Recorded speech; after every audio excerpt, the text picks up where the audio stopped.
precisasse ministrar a palavra de oferta, porque junto a essa pregação vai vir a palavra de oferta. O que eu queria pedir agora, nesse momento, eu queria pedir a sua atenção. Quando eu falo pedir a sua atenção, é porque o diabo ele trabalha tanto para que nesse momento a sua mente ela vague. Irmãos, é tão interessante que se eu sentar na frente da televisão, eu posso estar assistindo um filme na Netflix, eu posso estar assistindo uma programação de 2, 3 horas. Nesse momento a única coisa que eu lembro é pegar alguma coisa na cozinha para comer e pronto. Mas quando eu dobro o joelho para orar, e eu já falei com vocês que eu tenho um hábito do primeiro período de oração, a primeira hora que eu oro em línguas, porque a Bíblia diz que quem ora em línguas edifica a si mesmo, em mistérios fala com Deus. E como a Bíblia diz que nós não sabemos orar como convém, eu aguardo de Deus naquele momento em que eu estou orando em línguas, revelação na minha mente, para que eu ore com entendimento. Só que nesse período que eu estou orando, eu começo a lembrar de um monte de coisa. Começa a vir impulsos para levantar e fazer algumas coisas, e eu começo a lembrar que eu tenho que mandar mensagem, coisa que na hora que eu estou vendo a televisão, na hora que eu estou vendo o filme, não vem esses impulsos. Então na hora que eu estava orando hoje, me deu vontade de checar meu CPF, me deu vontade de olhar uma coisa no banco, me deu vontade de mandar mensagens, então começa a vir aqueles impulsos. E claro, eu já estou habituado com isso há muito tempo, sabendo, mas às vezes eu sou vencido por esses impulsos. Às vezes eu me deixo levar por esses impulsos. Então nesse momento que a gente está no culto, é um momento em que se a gente não toma cuidado, a nossa mente vai longe. No momento que a gente está orando, a gente começa a lembrar de coisas que a gente tem que fazer e vem aquela ansiedade, coisas que a gente fica a semana toda sem fazer, mas porque fomos orar. Aliás, um crente que passa uma semana sem ter um tempo de oração, tem que pensar no seu cristianismo. Eu ia colocar o tema dessa noite, cuidado com a religiosidade, mas eu quero expressar esse tema com vocês. O monitor está apagado para mim, um dos fundos aí, tá? Eu estou sem o monitor do fundo. E eu quero colocar esse tema para vocês, a geração de Samuel vezes a geração dos filhos de Eli, para mostrar para vocês que isso é uma coisa que acontece em todo o tempo que a igreja existir. Vai haver essas duas gerações em conjunto, e nós temos que identificar de que lado nós estamos. Se estamos na geração de Samuel ou se estamos na geração dos filhos de Eli. E hoje também você vai descobrir por que muitas das vezes nossas orações não são atendidas com velocidade. Eu digo velocidade, de você acertar, você dobrar o joelho e Deus dizer: isso aí, você acertou, eu vou te abençoar. O que a gente tem que ter de cuidado para quando a gente for orar, a gente acertar na oração com Deus? Eu quero ler 1 Samuel capítulo 1, eu estou na NAA, e eu quero que vocês reparem uma coisa aqui. Houve um homem de Ramataim, 1 Samuel capítulo 1, versículo 1. Houve um homem de Ramataim, Zofim, da região montanhosa de Efraim, cujo nome era Eucana, filho de Jeroão, filho de Eliú, filho de Tou, filho de Zufê, Eframita. Eucana tinha 2 mulheres, uma se chamava Ana e outra se chamava Penina. Penina tinha filhos, Ana, porém, não tinha. Todos os anos esse homem ia à sua cidade para adorar e sacrificar ao Senhor dos Exércitos em Siló, onde Ofni e Finéias, os 2 filhos de Eli eram sacerdotes do Senhor. Num dia em que Eucana oferecia o seu sacrifício, ele dava porções deste a Penina, sua mulher, e a todos os filhos e filhas. Ana, porém, dava uma porção dobrada, porque ele amava. Repita comigo: mesmo que o Senhor a tivesse deixado estéril. Para aí. Ana não era estéril. Isaac casou com Rebeca ou com Raquel? Me lembra aí, Rebeca, né? Rebeca, Ana eram estéreis. Ana não era estéril. A Bíblia diz que o impedimento de Ana ter filhos era Deus. Ela tinha total condição de ser mãe. A Bíblia diz que Deus a impedia de ter filhos. Olha que coisa interessante. Você não vai olhar isso em nenhum lugar da Bíblia quanto à esterilidade de uma mulher. Sara era estéril, Raquel era estéril, ou Rebeca, eu sempre confundo o nome. Isaac teve que orar 20 anos para ela ter filhos, mas aí a Bíblia vai dizer que Deus deixou ela estéril. A esterilidade de Ana era causada por Deus, não é que ela não poderia conceber, era um impedimento de Deus. Deus estava impedindo de conceber. E aqui eu quero pensar com vocês por que Deus estava trazendo este impedimento na vida de Ana e por que muitas das vezes nós estamos tendo impedimentos na nossa vida. Nós vamos para o capítulo 2, versículo 12 em diante. Veja bem, os filhos de Eli, você vai ver que lá no capítulo 1 vai dizer que os filhos de Eli na época, Ofni e Finéias, eram sacerdotes do Senhor. Olha o que a Bíblia vai dizer. O sacerdote, deixa eu falar com vocês aqui, nós tínhamos a tribo dos levitas. Os levitas, eles eram incumbidos de carregar, de montar o tabernáculo, de limpar os sacrifícios, limpar o tabernáculo. Cada um tinha uma função específica ou especificada na lei de Moisés. Os sacerdotes, eles cuidavam das ofertas. Eles recebiam oferta do povo, eles faziam intercessão pelo povo, eles queimavam incenso diante de Deus, eles faziam um templo de intercessão, eles faziam um trabalho de intercessores. Então o povo ia lá, levava o sacrifício, levava a oferta, eles tinham que queimar a oferta, fazer todo o recebimento, e todos eles tinham uma linhagem familiar. Os levitas tinham que ser da tribo de Levi e os sacerdotes tinham que ser da tribo de Arão, da família de Arão. Não se saía de dentro da família até aí. Aqui tem uma passagem, irmãos, eu vou ficar devendo vocês, mas algo que está no meu coração me incomodando quando eu li esse texto. Mas não deu tempo de eu pensar sobre isso.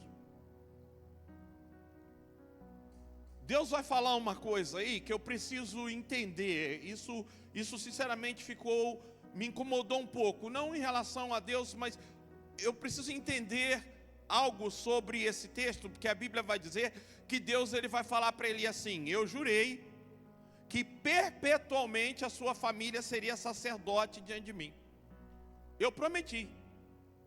Só que hoje eu estou mudando essa ideia.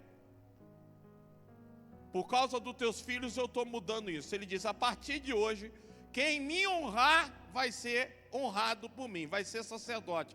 Então, essa mudança de Deus, e a Bíblia diz que Deus é imutável, Deus não muda. Por isso que eu disse para vocês que eu vou precisar de um tempo, e talvez em um determinado momento eu volte para vocês aqui e diga: irmãos, hoje eu tenho a revelação daquele assunto que eu entrei com vocês naquele dia.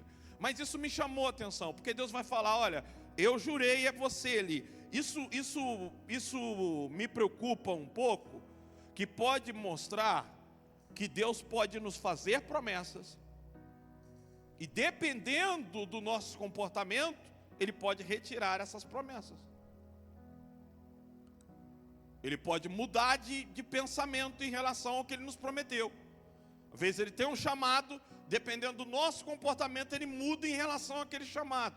Então calma, deixa stand-by, mas nesse texto nós vamos ver isso, que isso acontece. Deus diz, eu prometi ele. Eu falei lá que eternamente, dentro da tua família eu ia suscitar, mas eu estou mudando isso hoje, eu estou mudando isso aqui, isso não vai ser assim daqui para frente.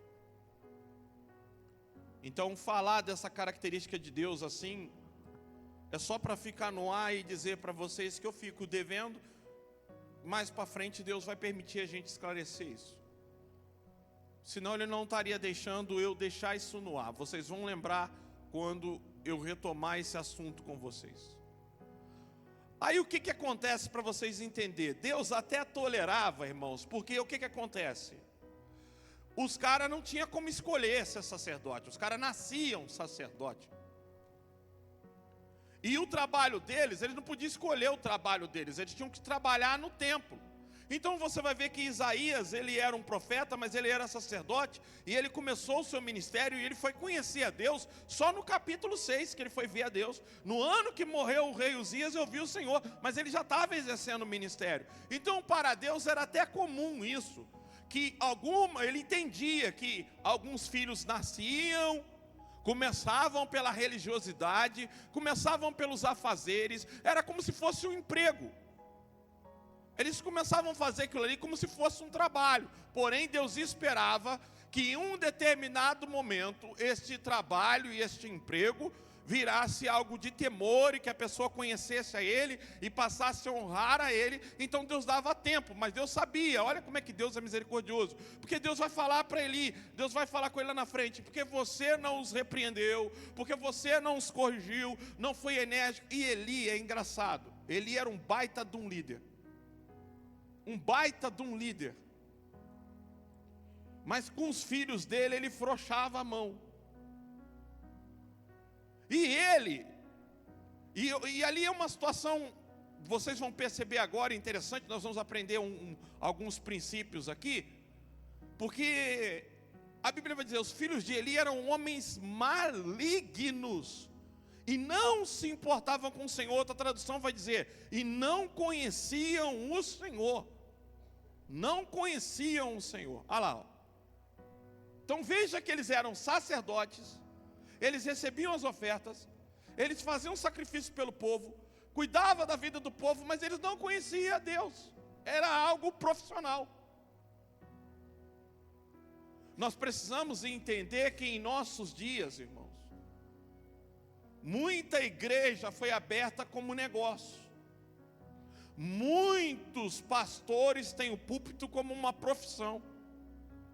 Muitos ministérios de louvor, músicos, são músicos seculares contratados para tocarem na igreja de domingo, e há muitos músicos da igreja que estão tocando em bandas seculares. São profissionais, não são pessoas consagradas exclusivamente a Deus.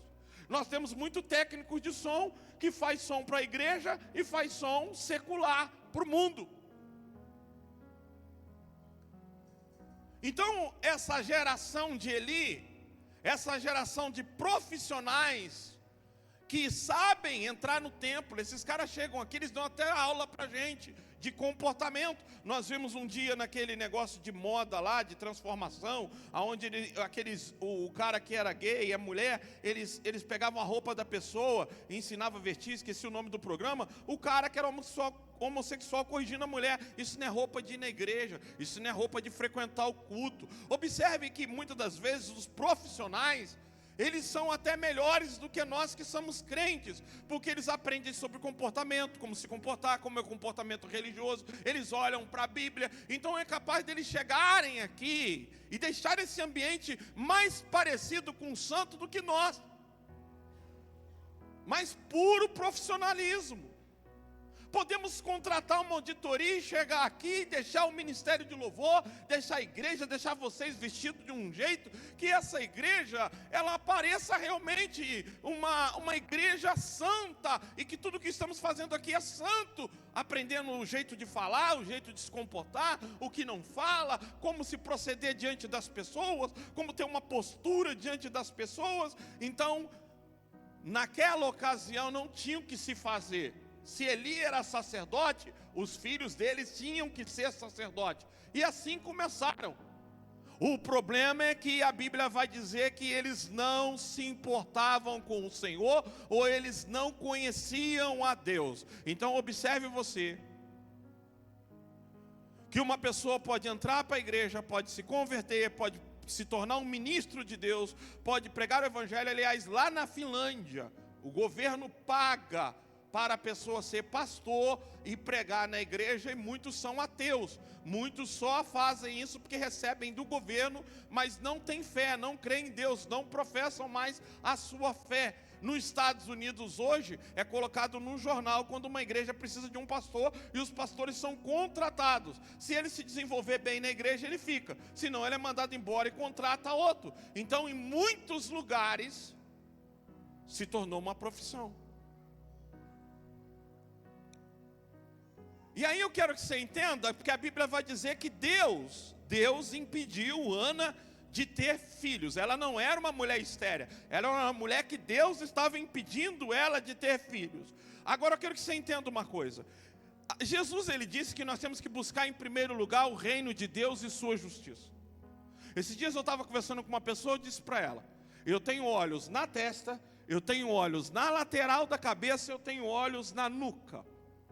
O que eu quis dizer é o seguinte: quando eu enxergo a ação de Deus, eu procuro ver o que Ele está fazendo no passado, o que Ele está fazendo no presente e o que Ele quer fazer no futuro. Porque é assim que nós enxergamos. Nós precisamos ter uma visão do reino de Deus. O cristão não pode orar sem tentar entender a necessidade do reino. Eu e você temos que olhar para a atualidade da igreja.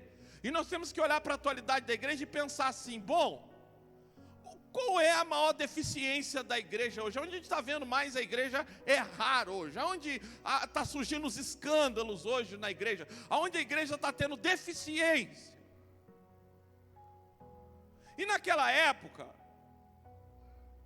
Deus, ele não tinha sacerdotes, ele já era velho. E os sacerdotes que estavam em exercício, eles eram malignos. Olha o que a Bíblia vai dizer, e aqui nós temos um aprendizado muito importante. Os filhos de Eli eram homens malignos e não se importavam com o Senhor, não conheciam a Deus, não temiam a Deus. Eram homens que não estavam nem aí para Deus, mas trabalhavam para Deus, serviam a Deus, faziam as coisas de Deus. Versículo de número 13.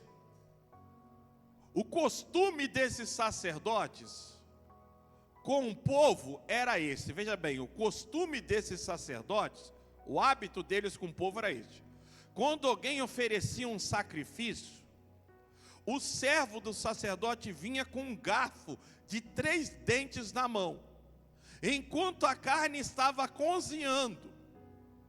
Enfiava o garfo na caldeira, na panela do caldeirão, ou na marmita, e tudo que o garfo tirava, tudo, repita comigo, tudo. Tudo que o garfo tirava. O que eles faziam? O sacerdote, ele não podia comer a gordura. Ele tinha que esperar a gordura ser queimada, o sacrifício ser feito para Deus, e ele tinha que tirar o que era dele ali. Mas a Bíblia está dizendo que esses caras não tinham seletividade, não. Eles enfiavam o garfo, o que saía era deles. Era como assim: o dinheiro está entrando na igreja, Tiago, o dinheiro está entrando na igreja, tudo que está entrando é para mim. Se sobrar o que sobrar é de Deus, mas tudo que está entrando é para mim. Enfia o garfo, eu peguei lá, se sobrou, sobrou, se não sobrou, era isso que estava acontecendo aí. Tá? Eles enfiavam o garfo. Se sair gordura é gordura, se sair... Eles não importavam com o que eles tiravam. Eles tiravam tudo que estava na panela. Não sabiam separar o que era para eles e o que era de Deus. Deus tinha prometido uma porção para eles, mas nesse caso aí eles pegavam tudo. Eles mexiam no que era de Deus, no que era para eles. Eles botavam a mão em tudo. Tudo que o garfo tirava. É como assim: eu vou fechar o olho e vou botar a minha mão na oferta. O que sair, ou eu vou digitar aqui na conta da igreja um número. O Pix que for, é o que foi. Eu nem vi, foi o que foi. O que eu peguei, eu peguei. Então, olha só. Eles enfiavam o garfo na caldeira, na panela, no caldeirão ou na marmita. Em tudo que o garfo tirava, o sacerdote pegava para si. assim se fazia a todo Israel que ia ali, a Siló. Também antes de se queimar a gordura, o servo do sacerdote vinha e dizia ao homem que estava oferecendo o sacrifício: dê-me um pedaço dessa carne para o sacerdote assar. Ele não aceitará de você carne cozida, mas apenas crua. Olha só. Então o que ele fazia? Ele não deixava nem o cara assar. Tinha que assar, o cara tinha que oferecer, tinha que queimar. O servo do sacerdote dizia assim: dá-me ela crua, para ele preparar do jeito que ele quer. Dá-me ela crua. Tinha que ser assada, tinha que ser queimada diante de Deus. O cara está dizendo, ó, o servo do sacerdote, eles mandavam o servo deles: me dá um pedaço cru aí, me dá um pedaço da picanha, da gordura, para a gente queimar diante do Senhor. Ele não vai aceitar se você cozinhar ela, ou seja, da maneira que Deus mandou, ele não vai aceitar. Ele não vai aceitar, ele não vai receber. As coisas têm que ser como o sacerdote está ditando. Versículo 16. Se o ofertante lhe respondia: deixa que primeiro queime a gordura, depois você pode pegar o quanto quiser, o servo do sacerdote dizia: não, você tem de entregar essa carne agora, senão o quê? Observe você que coisa aqui, irmãos. Olha, eu vou falar uma coisa aqui nessa noite. Nós estamos falando da geração de Samuel e da geração de Eli. A geração de Eli é uma geração profissionalizada,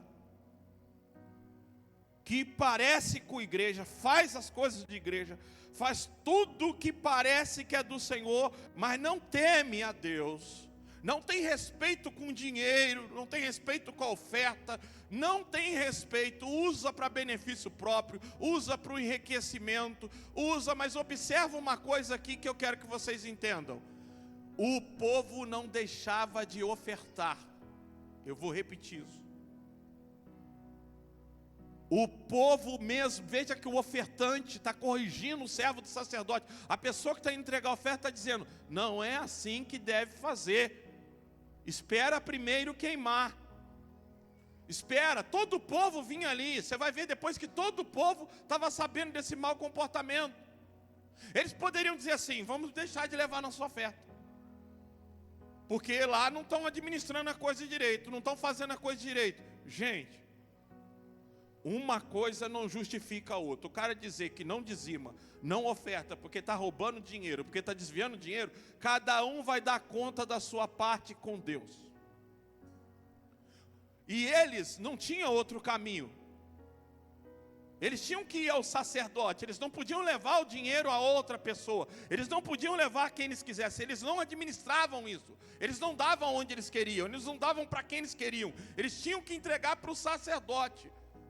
Deus havia ordenado, o sacerdote tem que receber. Então observa que mesmo o povo vendo que aqueles homens estavam usando a oferta de forma, eu não vou dizer nem indevida, de uma forma descarada, de uma coisa corrompida, o próprio ofertante dizendo: calma aí, deixa eu primeiro queimar aqui a carne aqui. Não, se você não me der, eu vou pegar à força.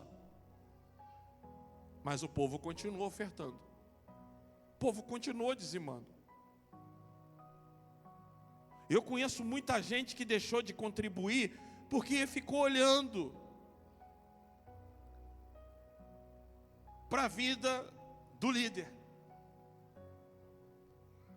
Muita gente que diz que não oferta mais porque pastores estão ficando ricos, e estão mesmo, estão tendo jato, estão mesmo, e igrejas estão investindo dinheiro errado, estão mesmo, porque nós temos junto com a geração de Samuel, a geração de Eli, uma geração profissional, uma geração que não está nem aí para o seu dinheiro, não está nem aí para a sua oferta, não está nem aí para o seu sacrifício, que está usando em benefício próprio. Mas isso não é motivo de você deixar de ofertar. Você não pode mudar a sua postura com Deus, porque aqueles que estão recebendo estão errados. Faça a tua parte com Deus, e deixe aqueles que estão errando dar conta de si mesmo com aquilo que estão fazendo. Então, se estão gastando, se está onde está colocando, o que está fazendo, se está comprando carro, está comprando casa, jato, avião, não é problema seu. Você é o ofertante. Você está entregando a sua oferta. Se você está percebendo que está fazendo errado, não se preocupe. Não se preocupe. O povo sabia que era ali que tinha que entregar. O povo sabia que é ali que tinha que contribuir, que é ali que tinha que levar, e eles não deixavam de levar, mesmo eles tendo que falar: por favor, deixa eu pelo menos queimar. Observa que o povo que ofertava sabia o que fazer com a oferta e como fazer. Era o sacerdote ali que estava fazendo o povo errar, dizendo: não queima a carne, me dá ela crua para mim assar ela, porque eu quero a gordura, eu não quero que a gordura derreta, eu não quero comer carne sem gordura. Esses caras não estavam fazendo só isso não. Esses caras estavam levando mulher para a porta do templo, pegando um monte de mulher em Israel e se prostituindo com elas na porta do templo.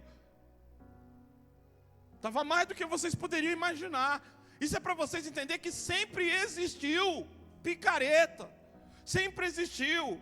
E eu não estou querendo aqui dizer que eu sou o certo não. Amanhã, se Deus não tiver misericórdia da minha vida, eu posso me extraviar, eu posso me perder. Eu não estou colocando a nossa igreja como certo, mas eu estou querendo dizer para vocês, às vezes a gente vê lugar cheio, você fala: meu Deus, está vendo que o cara está fazendo tudo errado, mas o povo está lá, está entregando oferta, está entregando sacrifício, e o cara está cada dia mais precisando de carne, 100 pessoas com 1000, e o povo está indo e está fazendo, e às vezes a gente está dizendo: pô, mas o cara está, isso está errado, não é dessa forma que Deus pediu, não é desse jeito. Mas o povo está fazendo, e aqui às vezes você ensinando direito, você falando: gente, tem que dar com alegria, gente, a gente está investindo em missão, gente, a gente está investindo nisso. O povo não faz.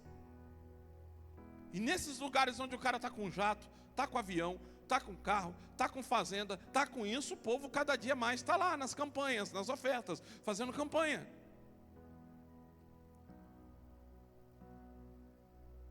Se você não me der, eu vou pegar a foice. Verso 17. Era, pois, muito grave o pecado desses moços diante do Senhor, porque eles desprezavam a oferta do Senhor. Meu irmão, sabe, eu estava pensando nisso antes de sair de casa. Você tem que observar como a igreja administra a oferta. Observa como a igreja administra a renda dela, a oferta. Observa onde ela investe, como ela está investindo.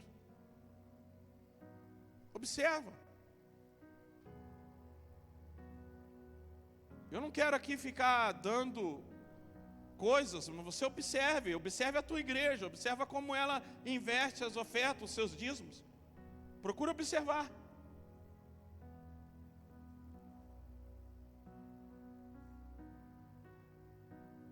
Porque como se lida com a oferta, como se lida com a administração da igreja, mostra muito se a gente é a geração de Eli ou é a geração de Samuel.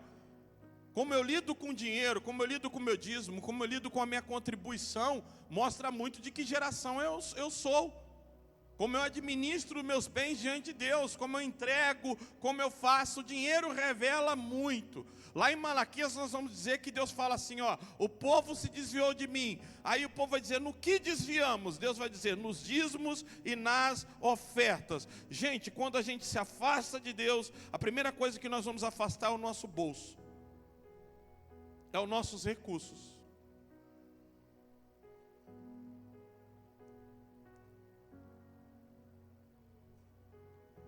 Será que alguém pode roubar Deus? Vocês estão me roubando. E ainda pergunta: e que te roubamos? Nos dízimos e nas ofertas. Versículo 9. Com maldição vocês amaldiçoados, porque estão me roubando, vocês, toda a nação. Mas é o versículo 7, põe o versículo 7. Desde o dia dos seus pais vocês se afastaram dos meus estatutos e não guardaram. Voltem para mim e eu voltarei para vocês, diz o Senhor dos exércitos. Mas vocês perguntam: como havemos de voltar? Será que alguém pode roubar a Deus? Vocês estão me roubando. E Deus está dizendo: vocês se afastaram de mim no dinheiro.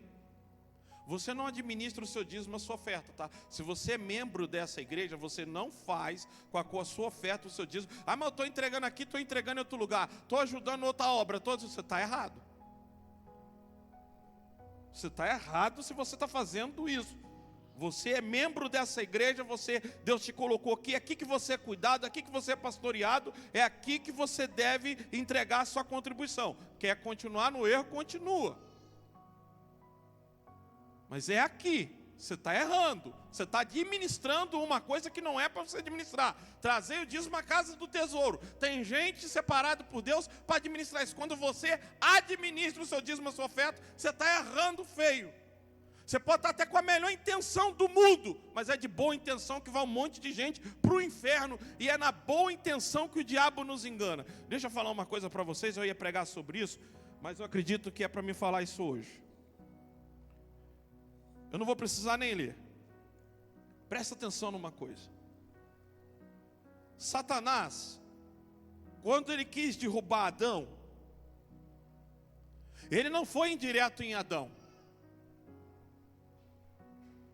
Ele sabia que se ele fosse direto em Adão, como serpente, como cobra, os planos dele iam falhar. Você sabe como que o diabo se apresentou para Adão? Se apresentou como Eva.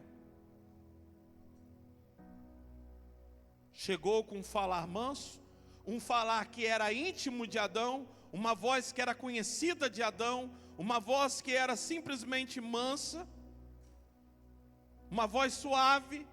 Quem lembra como foi com Pedro? Jesus vira para Pedro e disse: Pedro, não foi carne nem sangue que te revelou, mas o Espírito Santo. Diz a Bíblia que passado algum momento, o diabo toma a boca de Pedro e começa a falar com Jesus. Jesus vira para Pedro e diz: para trás de mim, Satanás. Muitas das vezes o diabo vem até você numa forma de generosidade, de coisa certa, que você está fazendo a coisa certa, você está fazendo a coisa exata. É dessa forma que o diabo se apresenta para muita gente. Ele não vem com chifre, ele não vem com rabo. Às vezes ele vem na figura do filho, na figura da esposa, com voz suave. Passa batido. Passa batido. Pastor, mas o senhor pregou semana passada que essas brigas entre os maridos, eu falei briga, rincha, problemas, discussões. Aí é fácil dizer que é o diabo. Eu quero ver você identificar Satanás quando a mulher está falando suavemente, quando a mulher está falando de um jeito, o homem está falando suavemente, de um jeito tranquilo, amoroso, te tratando com amor, e você perceber que é o diabo. Muitas das vezes é assim que o diabo se apresenta para você. Numa voz mais conhecida, mais íntima, mais suave. Foi desse jeito que Adão caiu. É desse jeito que ele investiu na vida de Jesus.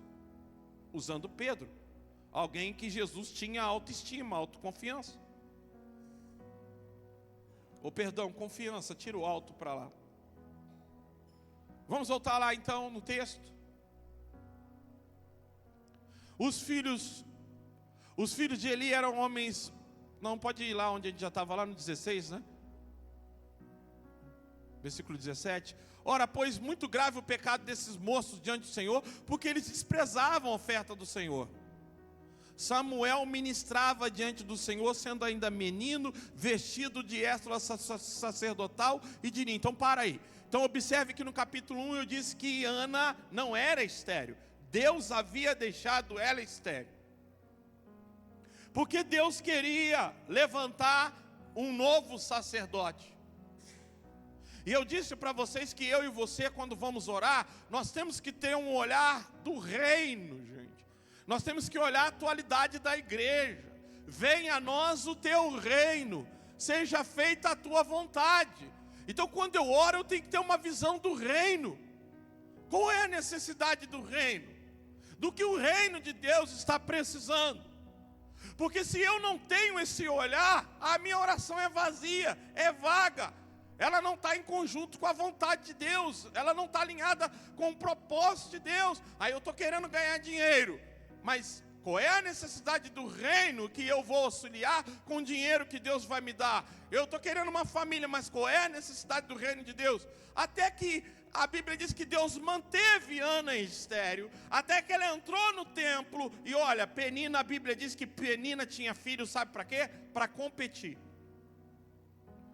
Cada filho que ela tinha, para ela era uma competição. Viu, Ana? Eu tenho filho e você não tem. Os filhos de Penina só serviam para uma coisa, para mostrar que ela era boa, que ela era mãe, que ela era tal. Todo filho dela que nascia, para ela era uma competição ganha. Deus não age em competição. Deus não dá família para competir. Eu tive mais filho que você, eu tenho 2, você tem 3, eu tenho 1, você não tem nenhum. E aí Ana, eu não sei se ela entendeu isso, se ela observou, se ela falou, poxa vida, nós estamos sem sacerdotes aqui. Até porque ela nem entendia que Deus ia mudar, ela sabia que o filho dela não era da linhagem de Eli, ela entregou ele para o trabalho do templo. Mas ele não era da linhagem.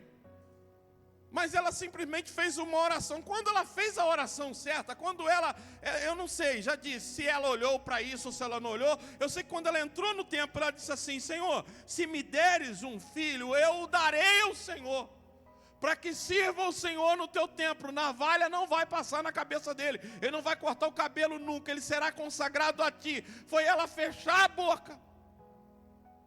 Ela saiu dali com a resposta de oração. Saiu dali, chegou em casa, Eucana teve relação com ela. A Bíblia diz que ela engravidou. Faça o que está no teu coração. Deus tirou o bloqueio, porque ela, afinal de contas, agora ela acertou na oração. Ela entendeu que o filho que Deus tinha na vida dela não era para competição com Penina, não era para mostrar para Penina. Ai, Penina, você tem filho? Eu também tenho. Você está gerando também? Porque tem gente que está gerando para gerar, para mostrar que o casal se forma lá. Bom, vamos ter filho, porque se a gente tiver filho é vergonha. A gente tem que ter filho, porque senão todo mundo tem filho, a gente não tem. Tem gente que gera por gerar. Mas tem gente que gera com propósito.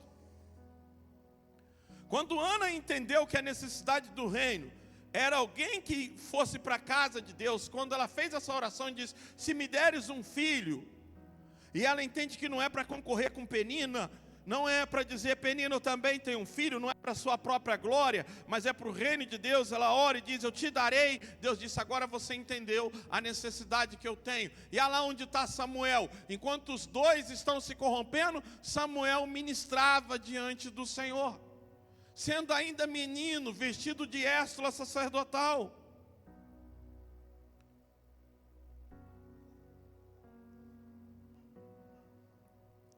Versículo 29 do capítulo 2, versículo 22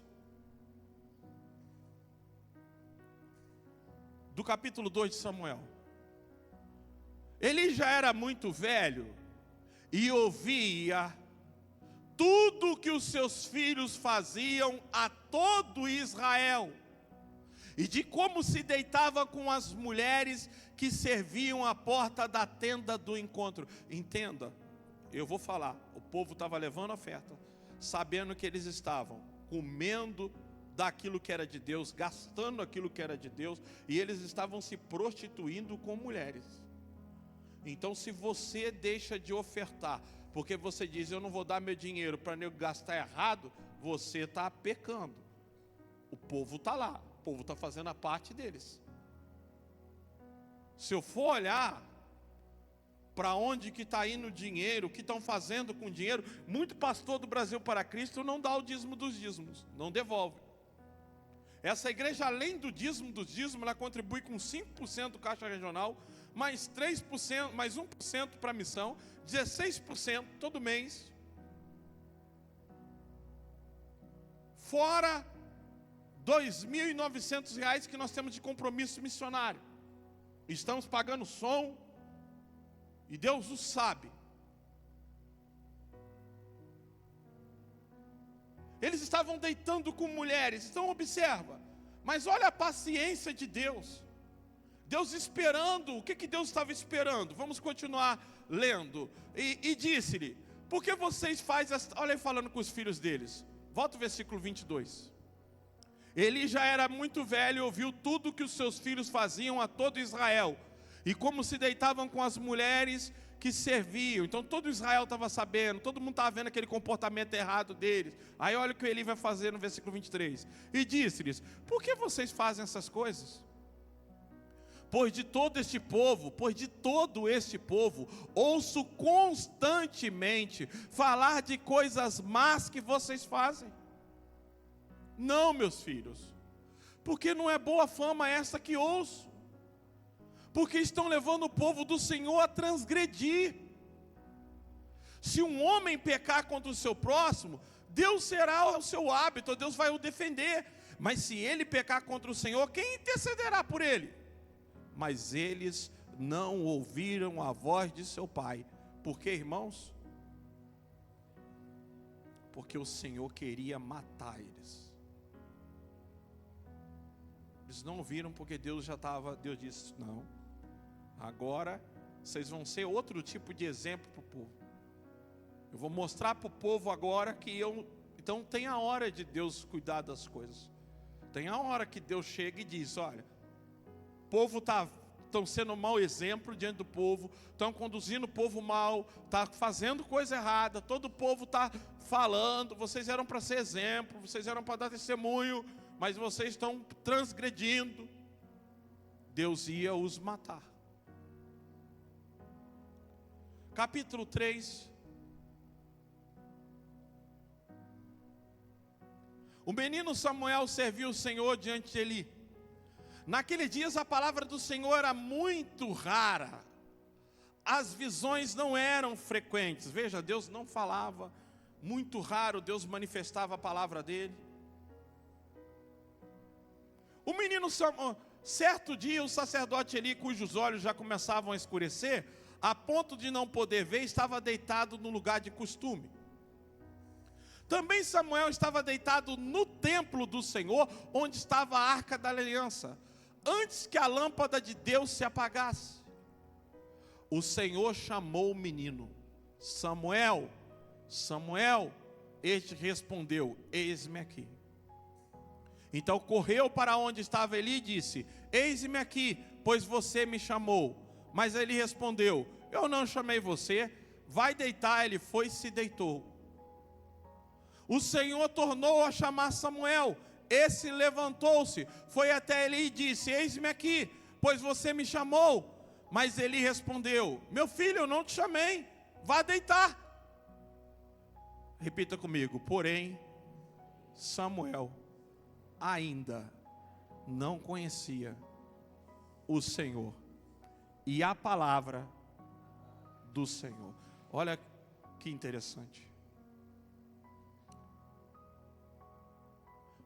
A Bíblia vai dizer que uma mulher samaritana, ela vai para a cidade e fala com os samaritanos: eu encontrei o Cristo, ele me falou tudo o que está acontecendo com a minha vida.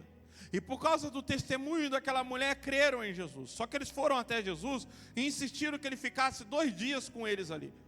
E aí no final eles disseram: agora nós cremos, não só por causa do testemunho da mulher.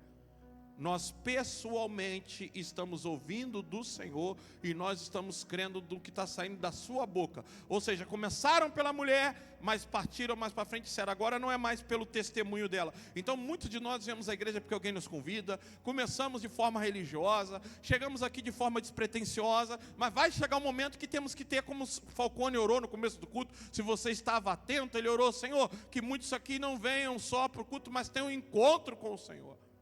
Tem um encontro com o Senhor. Será que você lembra dessa oração, pelo menos? Será que você leva a sério tudo que acontece desde o começo do culto? Porque Deus está falando desde quando ele orou. O problema é que tem gente que não conhece a voz de Deus. Não é que Deus não fala.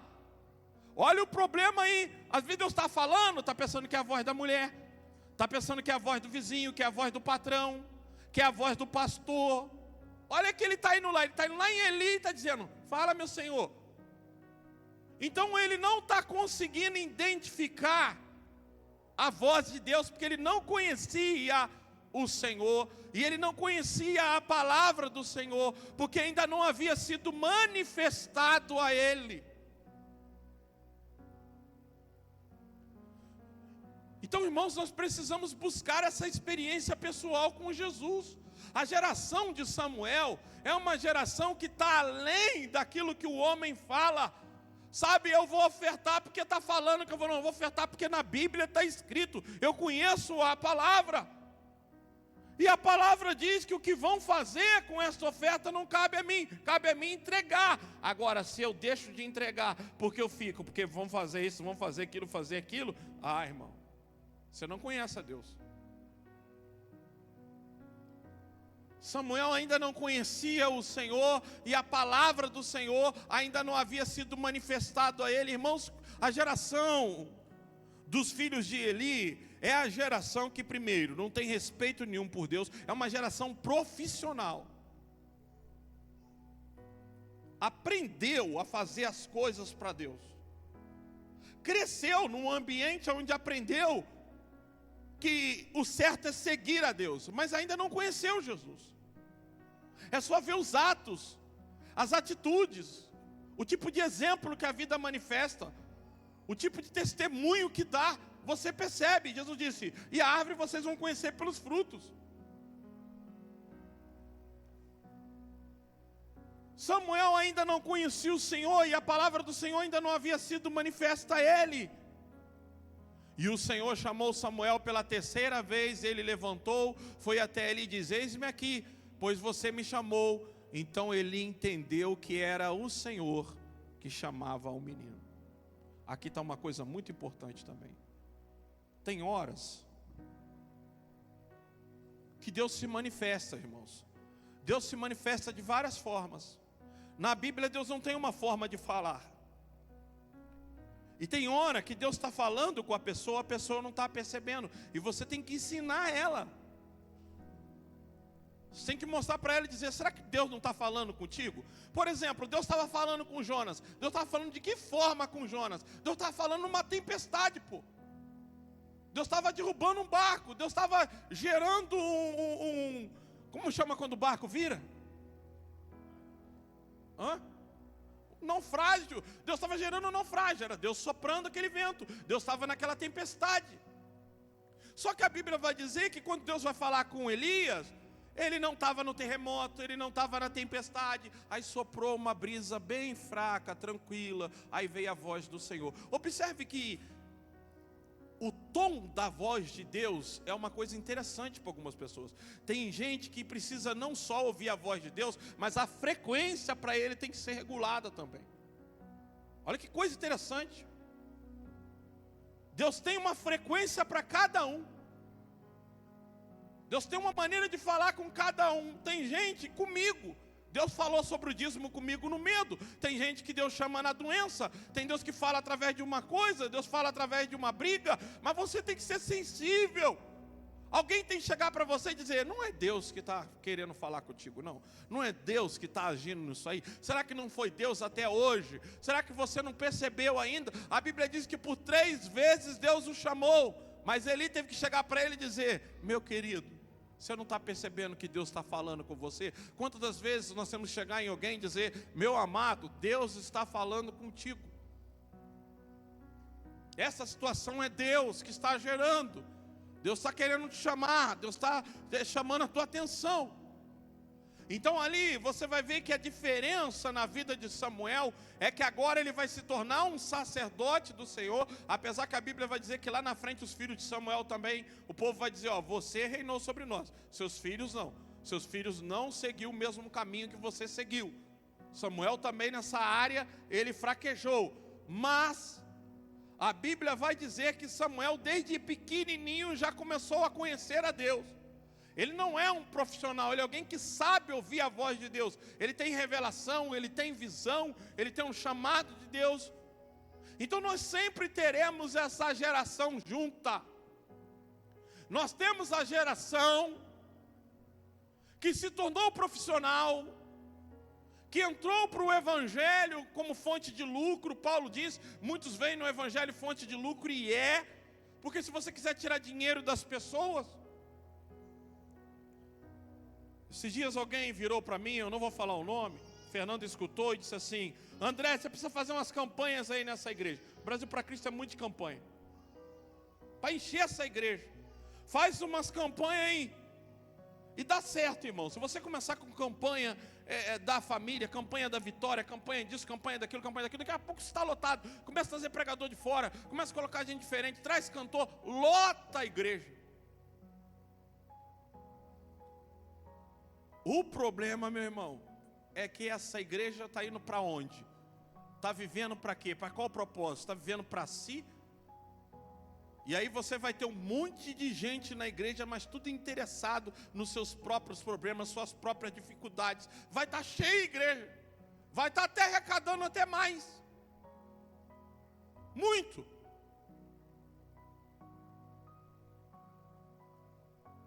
Mas a gente prefere caminhar dizendo, olha, o propósito é esse aqui, ó. A coisa é feita dessa forma aqui. Por isso que tiramos a lista dizimista do quadro. Por isso que tiramos tudo. Agora é motivação do coração. E tem umas coisas que nós estamos acompanhando. Mas a gente crê que o Deus que chama, Ele trata. Ele mata.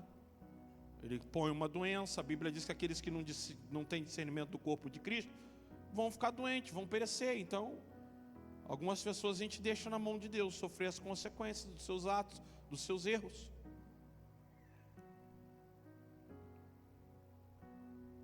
A geração dos filhos de Eli é uma geração que gasta a oferta do jeito que quer.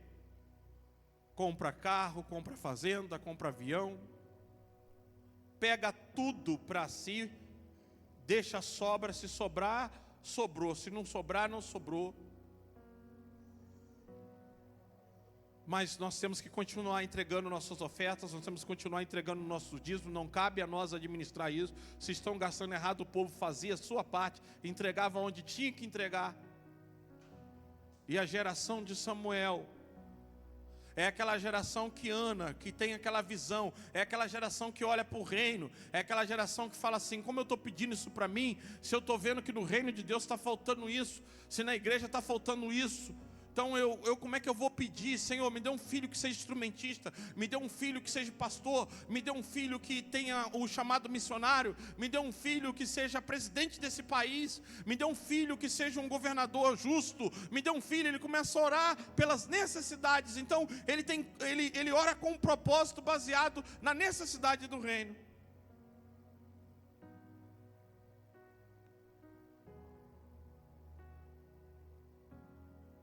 Às vezes Deus, para nos dar um filho, Ele precisa abrir a nossa mente primeiro e nos mostrar porque Ele está nos dando aquele filho. Qual é o propósito? Não é por número, não é por competição. Filho não é número. Não é igual Penina. Viu, Ana? Eu tenho, você não tem. Viu, Ana? Ah, eu ganhei mais um. Eu ganhei mais um. Os filhos de Penina era só para se amostrar. Era para botar a roupinha, era para botar o coisinha, é para tirar fotinha, é para mostrar. Os filhos de Ana não. Ana levava todo ano uma roupa nova de sacerdote para Samuel. Todo ano ela deixava, e ele crescia nos pés do Senhor, na arca do Senhor. Então, quanto você está já ensinando o teu filho o caminho de Deus, o caminho do Senhor, a palavra de Deus, ele já está aprendendo a orar, ele está aprendendo a adorar. Com qual geração nós se identificamos mais? A geração de Samuel ou a geração dos filhos de Eli? Porque a geração dos filhos de Eli é essa geração que vem na igreja, fica em adultério, toma ceia em pecado, faz as coisas publicamente, as pessoas estão vendo, estão olhando, a pessoa ela é daquela igreja, mas olha os atos dela, o pecado dela, mas ela não está nem aí, ela não está nem aí, e ela não está nem aí porque ela não conhece a Deus. Mas gente, chega a hora que Deus trata o pecado. Chega a hora que Deus pesa a mão. E quem não foi exemplo de bênção, vai servir de exemplo para os outros para não andar no mesmo caminho. Deus vai dizer, está vendo como é que eu tratei fulano que estava naquele caminho? Você quer ser tratado da mesma forma? Não vai por esse caminho. A que geração nós pertencemos? Você é daquele que fica assim, eu não vou dar a minha oferta porque olha o que estão fazendo, estão roubando, estão mesmo. Está havendo muito roubo, muito desvio, estão usando dinheiro errado, isso sempre aconteceu, olha lá. Desde o tempo da Bíblia isso aconteceu. Não é de hoje. Sempre teve desvio, sempre teve gente que usou.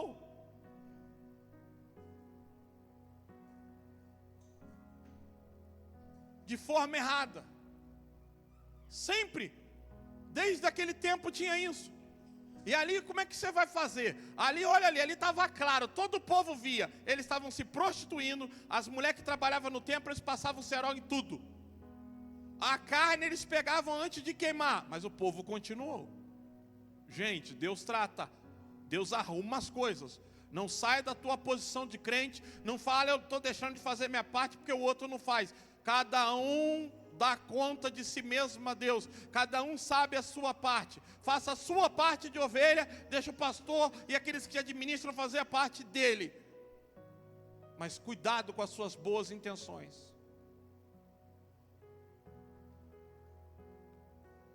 A qual geração eu pertenço? A geração que olha o reino e vê a necessidade do reino e põe a minha necessidade.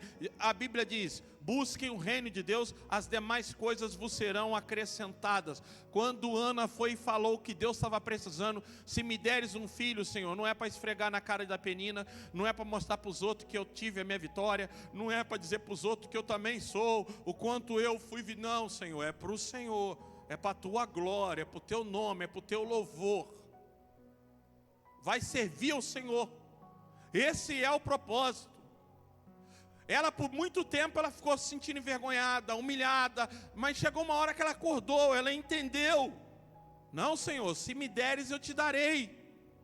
E a Bíblia diz que depois Deus deu um monte de filho para ela. Um monte, ela começou a ter um monte de filho. Ministério de louvor. De que geração nós somos? Da geração dos filhos de Eli ou da geração de Samuel? Nós somos daqueles que olham para o reino, nós somos daquele que mesmo vendo o erro, continuamos contribuindo, ofertando, estamos entregando. Senhor, estou fazendo a minha parte, o que estão fazendo, porque se formos olhar para isso hoje, o que tem realmente de geração de Eli, usando de forma indevida, errada, lucrando, sendo profissional, isso está cheio, isso sempre existiu. Mas também tem a geração de Samuel, a geração que procura ouvir a voz de Deus, conhecer, orar, buscar o Senhor, ouvir a voz de Deus, dizer o que podemos fazer, como fazer, Senhor, de que forma fazermos. Eu quero que você fique de pé. Os presbíteros vão pegar aqui